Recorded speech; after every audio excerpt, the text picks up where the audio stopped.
स्मरण करे दिन रात है उसको होत तुरंत ज्योत प्रकाश के जेनु स्मरण करे यादी करे तो महापुरुषो एम के यादी में ज आबादी है।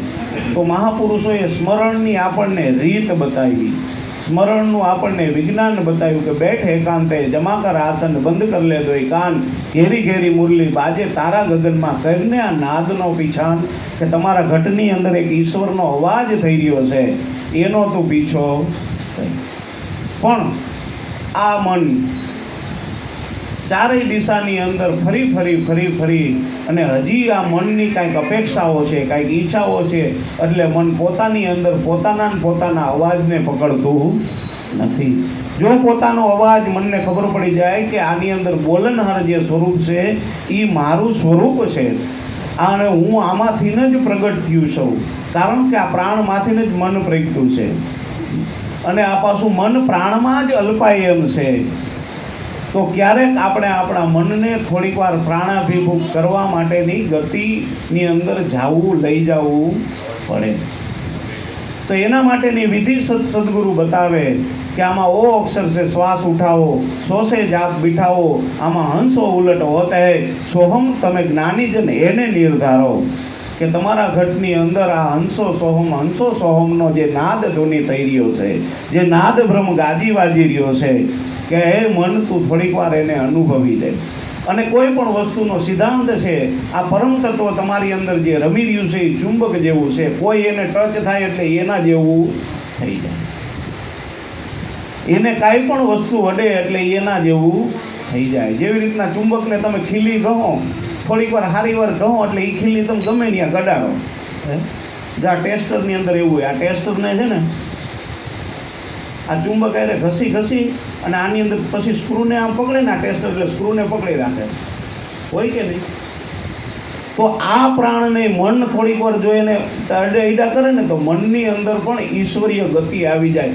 એમ રામનું મન ભગવાન થઈ ગયું, એમ કૃષ્ણનું મન ભગવાન થઈ ગયું, એમ ઘનશ્યામ મહારાજનું મન ભગવાન થઈ ગયું, એમ હરિરામ બાપા ભગવાન થઈ ગયા।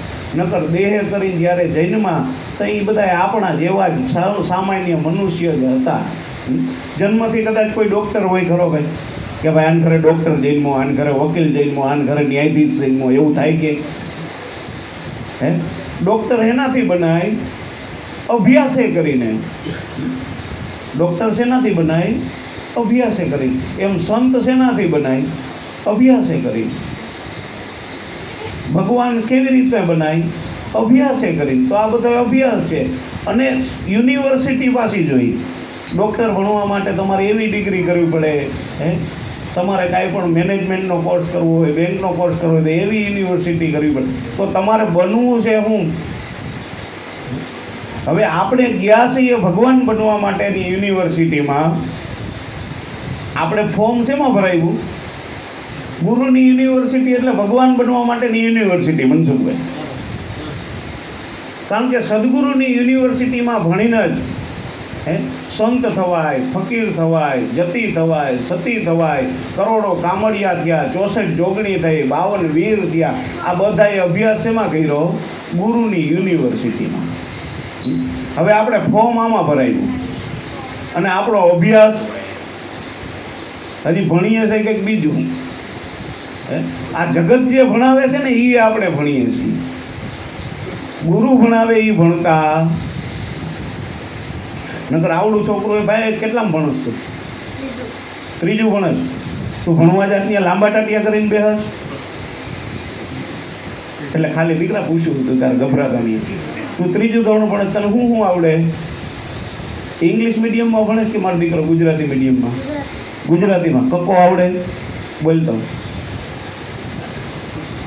તને આમ બોલતા આવડે? ક કલમનો ખ, ખટારાનો ગ, ગણપતિનો ગ, ઘરનો ઘર, કેમ આવડે તને? ક ખ ગ ખ ચ છ જ જ ટ ઠ ડ ઢ ણ ત થ દ ભ ભ ભ મ ય ર લ વ સ સ હ ડ અક્ષર ન, એમ આવડે? કેમ આવડે?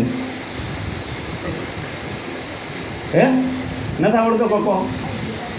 આમ સમજો એ ભાઈ, આવડું છોકરું બાલ મંદિરમાં બેહાડ્યું તો એને કાંઈ આવડતું નહોતું।